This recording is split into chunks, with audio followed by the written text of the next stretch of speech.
Alrighty then, ladies and gentlemen, welcome to yet another exciting episode of the Online Prosperity Show. And as you know, this is the number one place where business owners, professionals, and everyday people come to hear real stories behind success and not just the highlight reels, but the real stories behind. I'm your host, Prosper Taruvinga. And if you've ever felt maybe overwhelmed by the idea of buying a home, maybe confused by mortgages, or just wondered if financial freedom is something that only happens to other people, then I guess this episode is for you because today's guest is someone who just he not only helps people stop guessing about money and start making confident decisions, but he actually really shows them the right path. And trust me, you're going to want to share this episode with your friends and family who are trying to either buy a home, refinance, or finally get their finances on the right path. So make sure you're subscribed to the Online Prosperity Show so you do not miss out on these segments that we have here.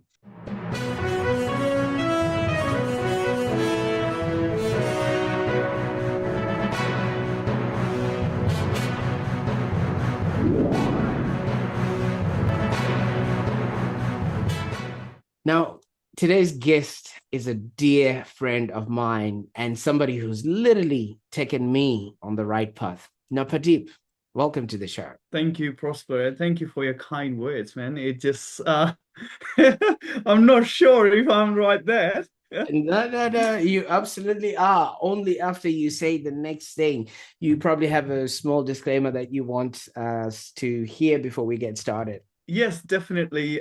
So anything I'm gonna say here is just educational purpose only. So if anyone want me to look into their personal situation, please connect with me so we can definitely guide them in the right way. Absolutely. And for those that are listening, it's not all the legal stuff or the money jargon. What I really love about Pradeep's approach is that he just doesn't talk loans. I mean, he talks about the future, families, and your actual financial well being. So, this episode is going to be larger than property. It's going to be about your own security and what that actually means. And it's about the emotional side of money that not a lot of people talk about. So if you're watching this right now and you really want to have an understanding of what this is, please take note and make sure you connect with Pradeep a little bit later on. And I want you to understand one thing. Pradeep just doesn't help people buy homes. He helps them feel emotionally safe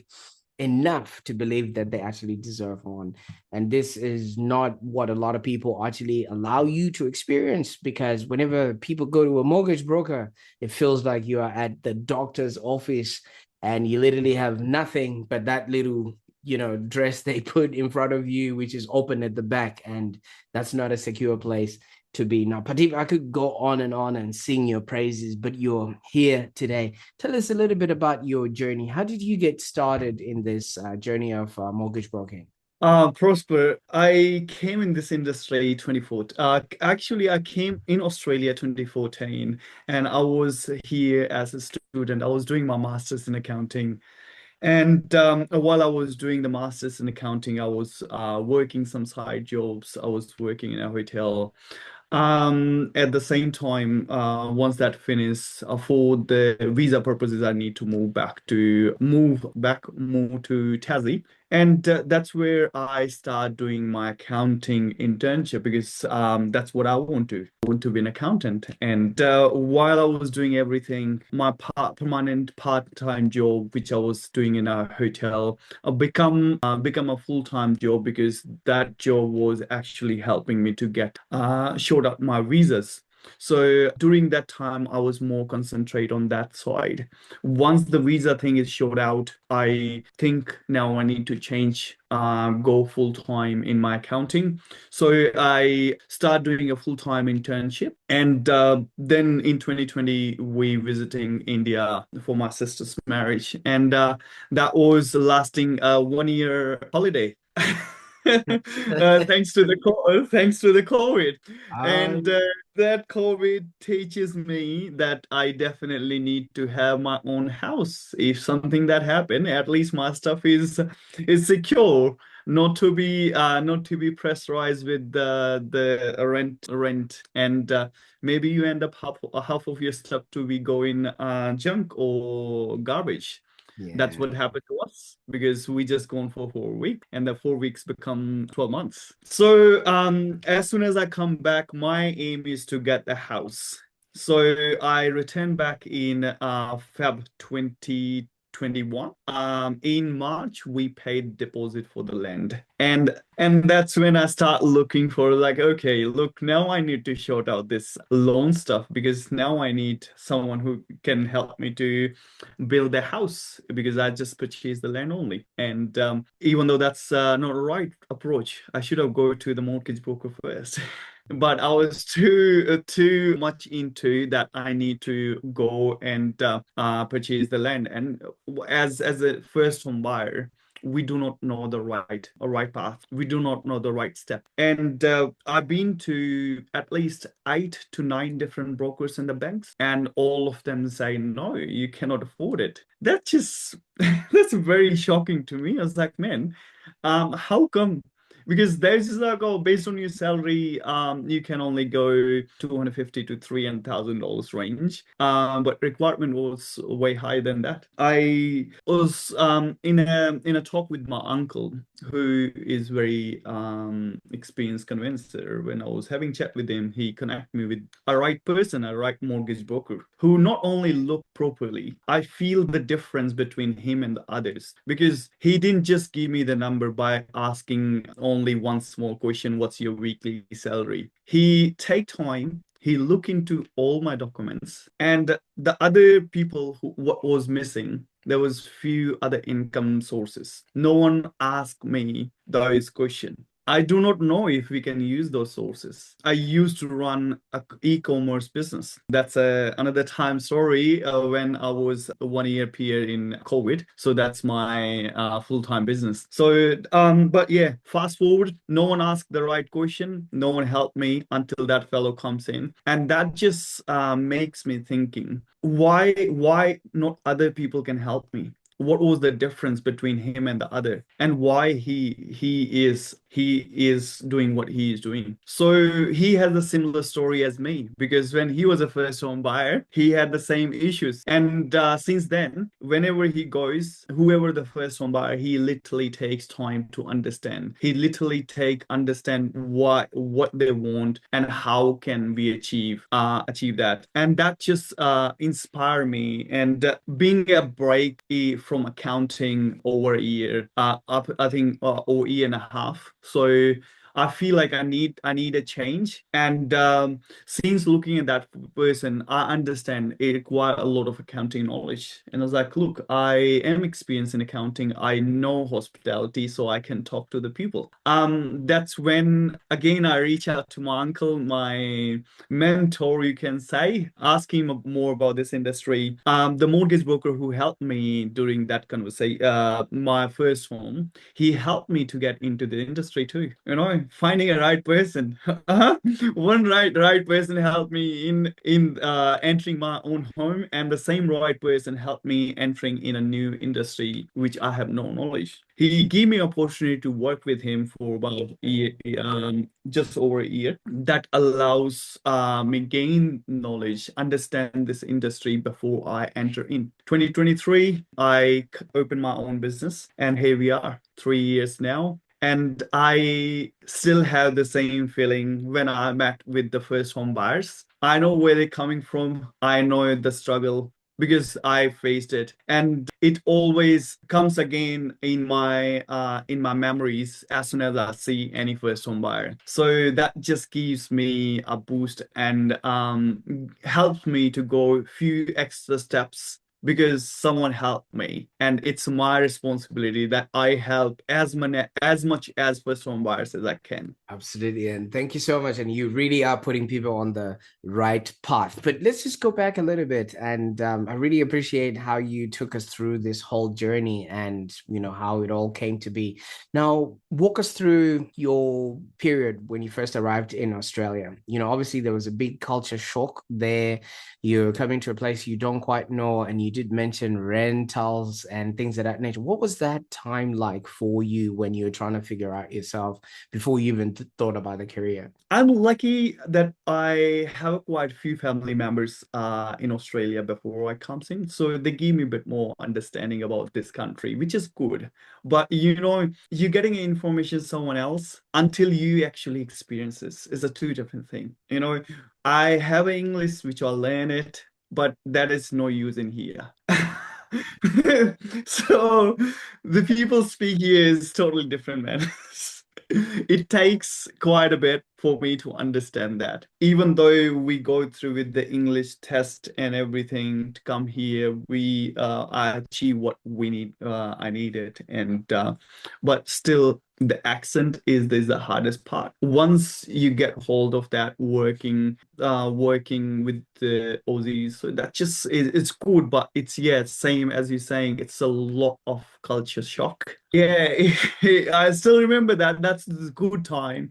I was a student, so that's the best part because I don't have much responsibilities in terms of the family and rent. We just only need one small a room where we can put our stuff in a bed. So this is good, but yeah, having the family in here is give me a great help, great support. I lived with first couple of years I lived with my family members, so that's really good help. And then I move on the with having a good foundation. That's make it easy, even though I moved out from there, but my foundation was strong enough that I can hold most of the strong. Absolutely. And, what I really like about that is it actually also gives you a lot of empathy to a lot of people because whether you were born here or you were not born here, by definition, if you have to move to a different town or if you have to start something new, you are learning from the ground up. And there has been a lot of learning that you have done, learning a whole new way of living,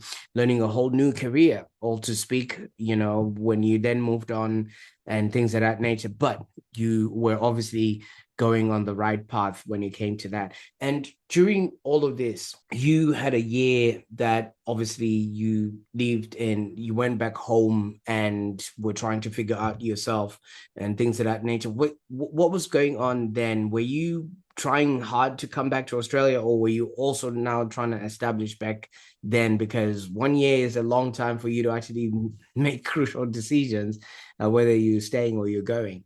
Actually, I would say that happened really good. When we in a situation we feel like this is the worst thing happened to us, but now I'm looking forward 6 years back, what I have learned, what I have achieved. I think that was the foundation which I lay down during that time. That's the reason I'm standing here today. In that year, first there was a lot of uncertainty. We do not know what gonna happen, when gonna happen, and when we're gonna return back. At the same time, there was some financial pressures because I am paying the rent during the whole time while I was there. And as I was mentioned earlier, whole half of your stuff is dead because that's being closed for 1 year. That's just heartbreaking. But the good part is from the day one we realize that we're not able to go back. I always have something that I need to do my own business. And now I have nothing to do, and I think like I start researching that what I can do, what business I can do, or prepare for a business. With about, I think I took only 2 weeks or so to learn that I can go for e-commerce. E-commerce business can be run while I'm here. I don't need a physical inventory. I don't need so many different things. I start doing it. 2.5 months I work for me. Then I think we always say having a mentor is very important. Mhm. And that's what actually happened there. I was listening one fellow, he was telling a lot of about eBay. That's where I was doing my e-commerce. And then I take his course, complete his course. Then I start having once a month mentoringship with him. So I think in 3 months' time, my revenue was about $50,000 a month. That is shock to me. I think there's a lot of help because of the COVID. Didn't realize that by mistake, I choose the right industry for the right time. What were I you think selling then? I was selling pretty much everything. You won't gonna believe I was selling office stuff. I was selling water, the electric pump. I was selling. There was a one time that my product being sold by some council, some a council purchase. I didn't even know it back then. So there was they purchased some diesel water pumps. Okay. So they need it for their outbacks and all that. So I was not limited with any one product. There was not a huge profit on that, but the enough profit helps me keep going with my expenses and give me more learning. 6 months before the 6 months in the business, I hired a VA. So I think that just gave me a bit experience. What's a VA like? What's you owning a business? And the best thing, the VA was doing 80% of my task, and I started enjoying with my friends because now I'm not stressed. I'm more enjoying it because she is handling everything. My business is running. I don't need to do anything. All I need to is once in a day I need to process the orders. Yeah. That's it. And you see you still have some money coming in and you can more enjoy with your friends. So yeah, that's me during the lockdown. So yeah, first I would say 3 to 4 months is more to adjust, and once everything is adjusted, make it more easy. So yes. Absolutely. And you know what I love about that, Pradeep, is the fact that you just didn't sit, and in the background and waited for things to happen. You actually went out and created something. And I also like that you then utilize these earnings to then go on and start your property journey. But obviously there was a few mistakes that you made when this then happened. You went on and just bought land without having actually figured out how you were going to pay for the actual house. Now, is this a common mistake, or was it just the excitement that you had because you were now starting to get this money? It is very common mistake with the first home buyers because they do not have a right education. It's not about they do not know anything. They are very much good what they do. But this is a different ball of game. So where people need to understand everything has to be on a particular steps. So people need to know how much they can borrow. Paying for land, I didn't even know if I can actually afford that. So yeah, and how I'm gonna get the loan, who gonna help me to build a house. So there's so many things. Do I need to see a convincer? So there's a lots of I think I was quite in a good lucky. That's what I say is I was lucky that everything falls on a right step. Whereas I been to 8 brokers and banks, they all rejected me. Mm. So that's a stressing moment too. I was like, what the hell is going on? What's gonna happen? So I think this is typical first home buyer. No, Yeah. and thank you so much for that. You see, a lot of people would have gone to mortgage broker number one or two, three at the most, but you went to nine. There must have been something that was inside of you that maybe told you you could get it right, because being told no that many times, that also does a lot of damage to somebody's ego and confidence. Now, what kept you going, especially when people just kept telling you no? It's just saying that I need to buy a house. I need to buy a house and I need to sort that out. So even though my the deposit was refundable, so which is a good part, but this thing is owning a house is my priority. So I've been going because like like I know in every industry there are people who have actually time, because if you remember 2021 was a very busy time for lots of real estate is going here and there, so lots of purchase, lots of sale, so people are busy. They do not have a time for first home buyers like me, because they need to spend quite a bit of time on me, but they don't have it, and they don't want to do it because then they will be losing quite a other business. But this guy who helped me doesn't mean he doesn't have other businesses. He is one of the busiest person. He's from Sydney. So first thing, all of the other broker was from the Melbourne. So Mm. Sydney prices are double than what we have in here. And being in the industry for over 8 and 9, I think he's on E and 9 when I met. So that's vast energy experience, as well as his patience helped me, because he doesn't look just in the salary. He say, hey, can we have your tax return for last year? I did told him that I was away. So I was like, what are you going to look? I think, being an accountant, I just want to understand why you want that. So then he says, look, as a brokers, we need to know whole story. He took a 3 months bank state. He looked into so many different things, because while looking in our statements, he see there is a transactions going on. There's a lot of income coming in because of the eBay business, the e-com business. So that's why he asked for our tax returns, so he can see what's actually happening. Mm. And once he looked into this, I was like, look, I think how much, he asked me what your requirement is, and what your requirement is. And yeah, then was just like, hey, this is my requirement. It's like, yeah, that's easy achievable. I was like, are you sure? Mm. I can I imagine can't. after Look, nine people. so, I was like, "Are you sure you can do it?" And he said, "Yeah, that's fine." I was like, "Look, do you want to look it again?" Absolutely, absolutely. You see, So, the thing about it all now, in your sort of understanding of this, I think this is what really gives you the empathy that you now have, because you know what people go through in order for them to secure a mortgage. Because maybe for a mortgage broker, it's just a transaction, but for you, look at where you were. One, you were in limbo. You needed to make sure you don't lose your deposit. You literally had spent a whole year outside of the country. Now you're trying to get in, and probably, you just wanted to get something right at least. And this mortgage broker allowed you to experience that. And along the journey, you also did mention having a mentor who is your uncle, and they're convinced of themselves and things of that nature.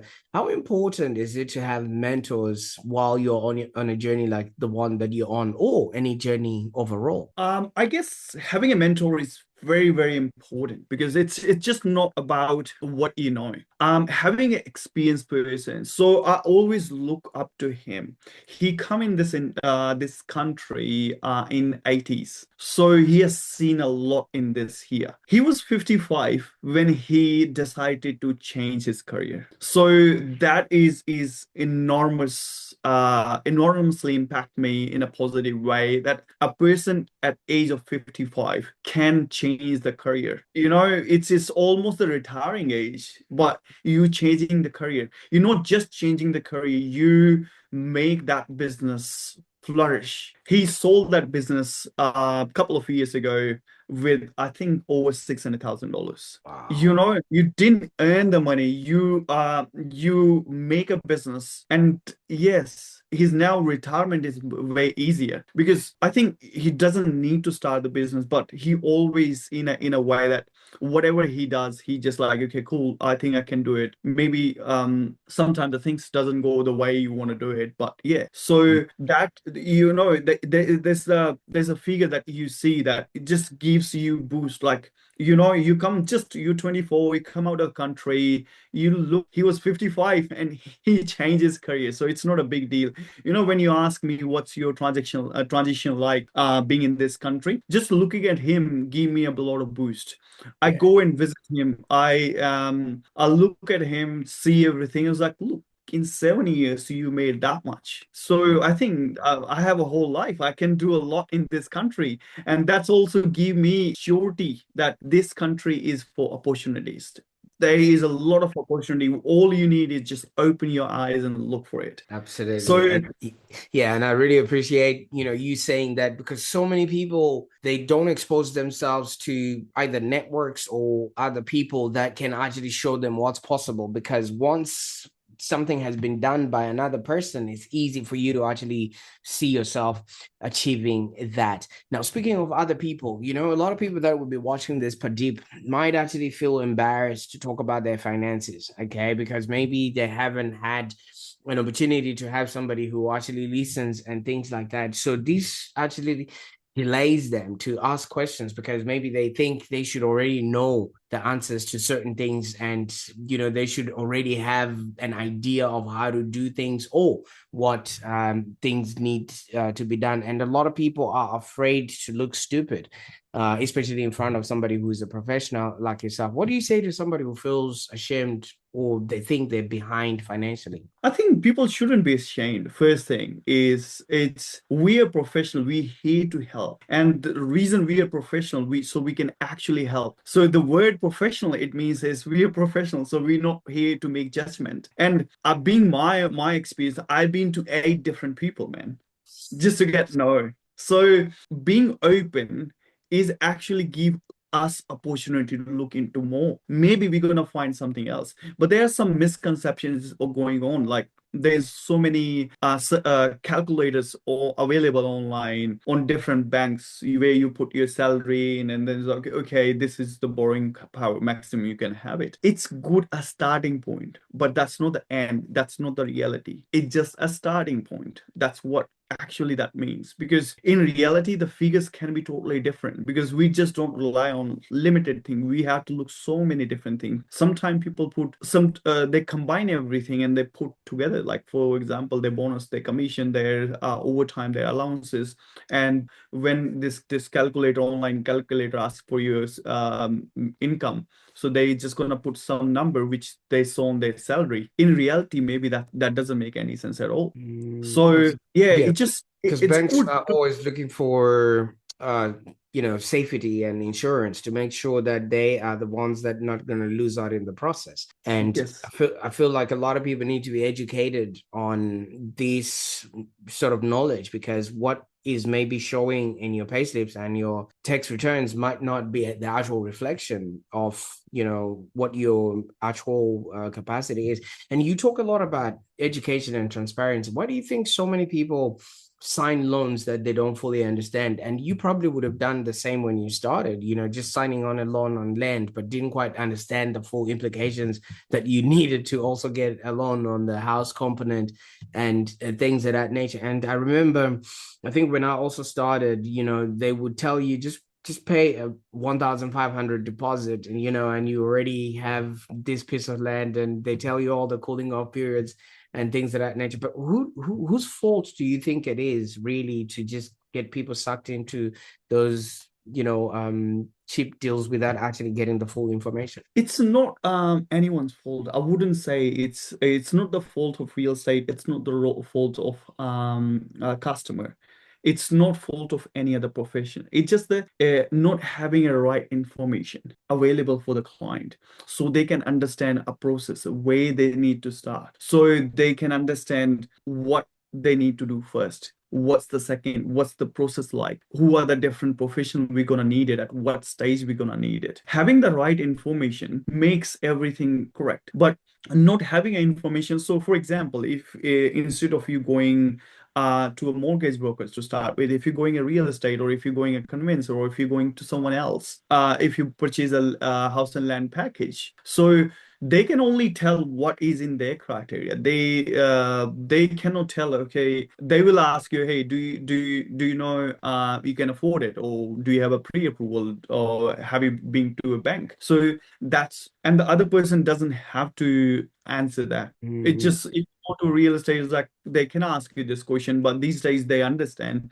the lending is quite tight, so they will be asking this more. And sometimes they ask for like, hey, can you get us a letter from your broker or bank confirming that your borrowing power is something like that. Mm, So it's not the fault. It's just not having a right information available for the clients or for the first home buyers. It's not just with the first home buyers. You will be shocked. There is a first home property investor, or sometimes the you say investor, the professional investors, but they never use a broker before. They always go to the bank because they're being very loyal to one particular bank. So these issues there, but they never know about those. mm. Okay, so you did raise an important fact that, some people might be very loyal to their bank, and, the bank people know them by first name and, things like that. What would somebody even need a mortgage broker if they could just go straight to the bank? It is like you go to a store that particularly sell only one company product. For example, if you go in an Apple store, you're gonna find only the Apple product. But what if your need is not an Apple product? Your need is just a Samsung product or a LG product or some other company product. So Mm, it's not always like you can say every most of the bank has their own niche which is working on. Some bank work with nurses. Other banks has no ease policy as one particular bank. At the same time, some banks treat bonus, commission, overtime allowances totally differently, and the difference in borrowing is significant. It mm. can be sometimes difference of $100,000 or more. And that's a lot, especially when it comes to, looking at a property, because there's a whole difference with a property you can purchase 100,000 more. That's maybe more land, more rooms, and things of that nature. And that's a very big difference. Now, some people might also have, a few misconceptions, thinking, oh, why would I get myself into debt, or why should I work with a mortgage broker? They're only just gonna want to get a commission and send me whatever deal that they have. What would you say to people like that? I think this is not the case. In 2021, we have a Royal Commission, and there is few things they bring that out for the mortgage brokers. By law, we have best interest duty. So our best interest is you, not the bank. What's the difference? Some banks may gonna offer a little bit more commission, but question is, where is our best interest? Our best interest, if we gonna have a right relation with you, you're gonna come back again, you're gonna give us more support in our business. So you may gonna refer your friends and family, because for us more important is having your satisfaction. So it's the commission is okay, cool. Everyone in the business is working for money. But if we're going from bank A or bank B or bank C, they may gonna have a little difference from for commission. It's not a very huge difference from, so it's not gonna be a difference of one bank is paying say 5,000, the other one is paying $10,000. It's not that big difference. It may be $500-600, $1,000 difference. So I don't think so for a broker that money is over the law. So we have a law which we need to follow. We have a compliance. Our industry is quite regulated. So the people need to understand there is a lot of protection from the government is emphasized on us. So we are there to help.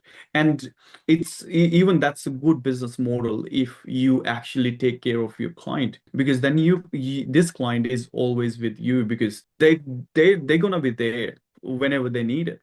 They're buying a house, they're buying a car, they may need some other loan, so their friends need a loan. So it's just you have a funnel, man. Why would someone gonna mess up with that? So Mm. it's a lot of our benefit to giving the best to the club. Absolutely. I So absolutely, yeah, absolutely love that. So you're working with, I mean, first home buyers, investors, and refinancers. And obviously, your own story and your journey has come full circle. Now you're actually the person who's helping people who were in your position while you were going through all those eight mortgage brokers that kept telling you no. Now, out of all your clients that you've worked with, I mean, obviously, besides my story and everything else that comes, is there another story that just reminds you every single day that this is exactly why I do what I do? look, yeah, I would say I will give you a story that is start December 2024.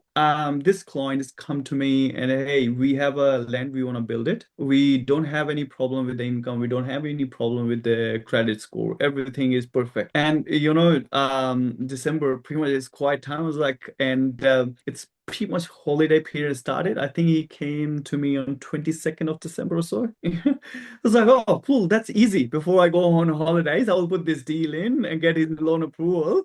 And next year, his construction will be start in January. So we start doing everything with a happy. So I start getting his information, start looking into his credit history, and get to know. I was like, okay, cool. There's a big problem in here. He had a balance transfer zero interest balance transfer. So Mhm. he misunderstood that 0% in balance transfer. That means you still have to pay minimum repayment. But he understood that for the next 18 months he don't need to make any payment at all. Right. So he made that mistake, and now his credit history was really bad. So, but they were in a situation where they need their house to be built because they're paying rent, they're paying land repayments, and it's costing them quite a bit. He tried to sell that land, but not a right time. 2023, 24 wasn't a good time because the interest rate was still high, and yeah, they can't see much hope in the market, and they say, look, we even losing what we actually purchase it. We purchase it for 440. This the offer they're getting is 380. It's like it's a big loss for us, so we rather build on. So I help them with the lender that meets the requirement. So we don't work with only one particular. We help them to get what they wanted, but with a plan that in a year later, make sure I worked out a few things. I connect with him, a credit fix company where they help him to fix his credit over the 6 or 8 month period. He come to me this year. In April, we completed his refinance, giving Wow. you a better interest rate. Meet close up all of their credit cards, what they own it. Now they have only one repayment. That's it. Their interest rate were way cheaper than what they were on. So they're saving at least $380 a month Wow. just on an interest. That's amazing, man. Because that money could actually go towards, looking after their family and just everything else that improves the quality of their lives. And going through all of what you've been mentioning there, do you think people underestimate how much financial stress impacts, relationships, somebody's confidence, or just their mental health? Because if they had to go through all of that thinking they were okay, they're on a good income and everything else, and just being told that nah, you are actually doing the wrong thing, that would do something towards your own, ego and things like that. What have you also seen behind closed doors that most people never talk about publicly? Yeah, they do lose the confidence. They sometimes I have talked to the people. Like, I'm a professional broker, so but we do sometimes talk to emotional peoples because the money is too emotional. It looks, man, everything looks shows shining from outside, but when you come inside the door you can see a totally different story. So I met with the people. I met people when they stressed. So this is my aim. Like I mentioned the story to you. There is another story where the client was I think they purchased in 2021 with very low interest rate, but they were the first one buyer and they think, oh, all of the time it's gonna be 2% interest rate. Mm, but 2024, 2024, where we're sitting at, highest. I think they were sitting around 6 point something, 6.50. crazy. So from 2% to 6.50 is make a big difference, man. It's Mm, nearly, yeah, it's like, for example, hypothetically, if their repayments are 2,000, now they increase to 3,000, 3,200, and now they're stressed because they can't really afford it, and they do not know this thing. So this is where the difference comes in. That when these like we, I don't think so. We're gonna see that low interest rate in our life again. So mm, that's once off. We do not know what's gonna happen tomorrow, but that's once in a lifetime opportunity when that was there. abs- So, and people who are helping them, they need to give them a good understanding. Hey, this is not this is not the all time, this is not the normal interest rate. The normal interest rate sitting in between 4 to 5%. Yeah. So Yeah.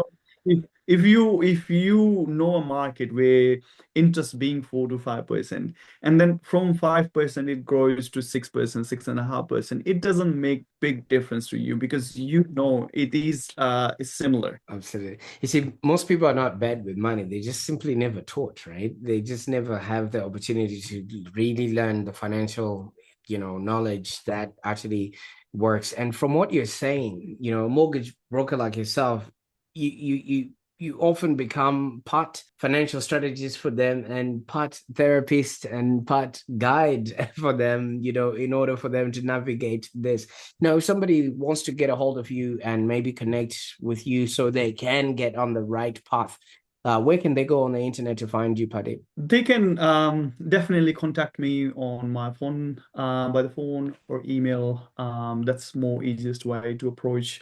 But I do have a website. They can go up there or Google page. So yeah, I'm pretty much all of the social media too. So if they wanna reach out to me in any way, they can definitely do that. Absolutely. I'll make sure that all those links are in the show notes so that people can actually get started on the journey to work with you. Now, Pradeep, obviously, there are two ways of making or becoming wealthy in Australia. And I think we've heard this statement a lot. It's either through property or it's either through business. And for a lot of people think both of those things are only reserved for the wealthy because you can't start a business if you don't have money to start, and you can't get into property especially if you don't have money for deposits and stuff like that. What do you say to that way of thinking that only wealthy people can invest in property? No, it's just having a right approach, right structure, having a good information. Definitely having a right mortgage broker with you, a good accountant, and a financial planner. So, having a good team that plays a big role, and that's how I work with.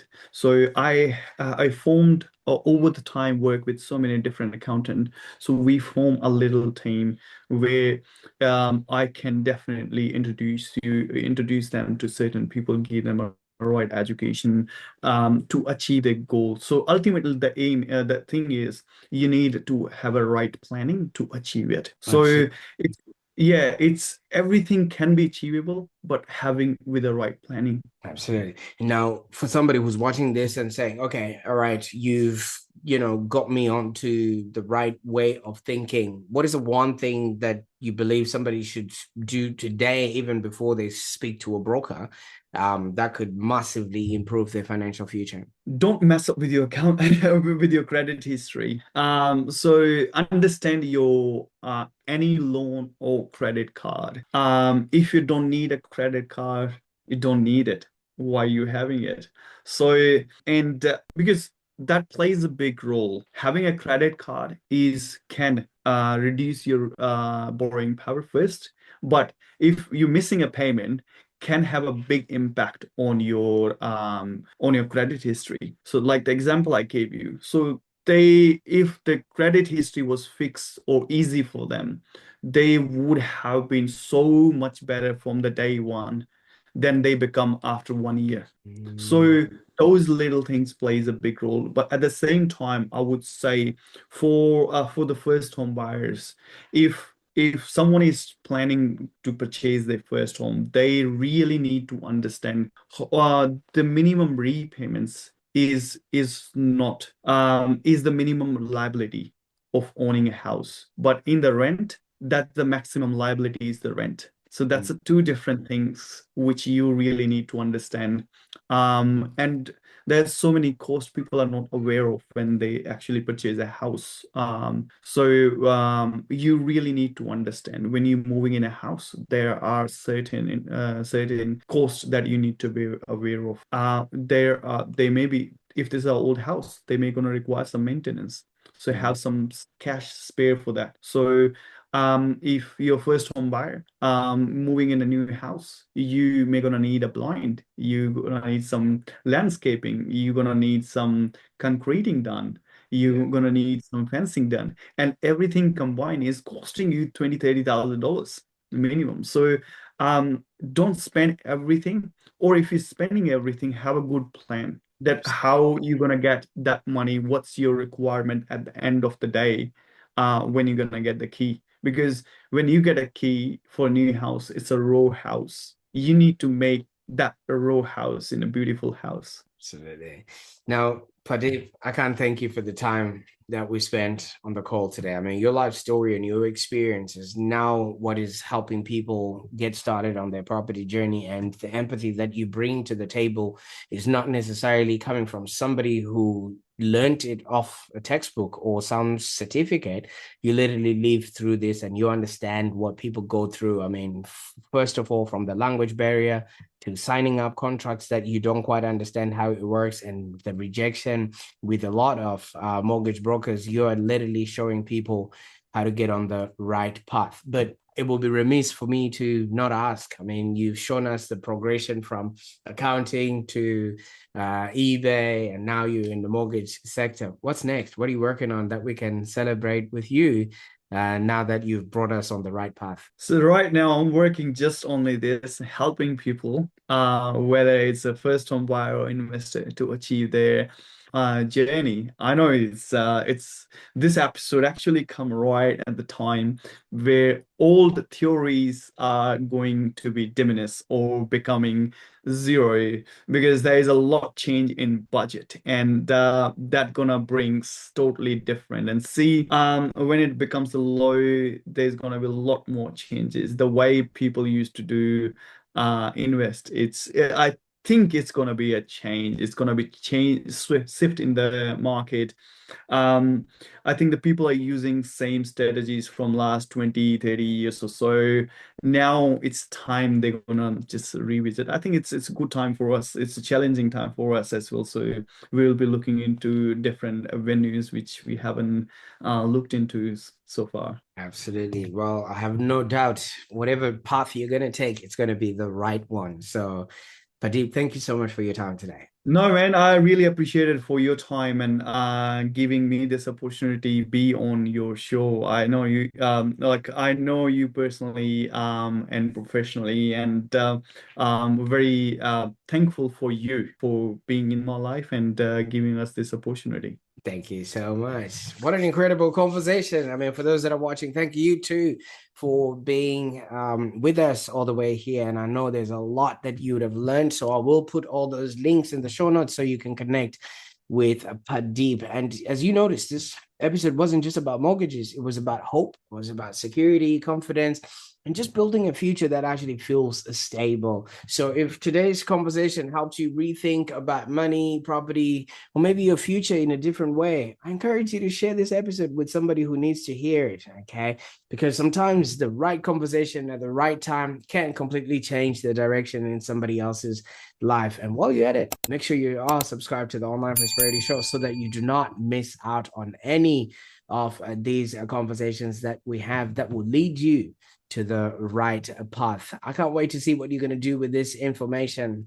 And yeah, good luck with everything else in your life, because the right loan doesn't just change your finances, it actually changes what you believe is possible for you. Until next time, bye for now.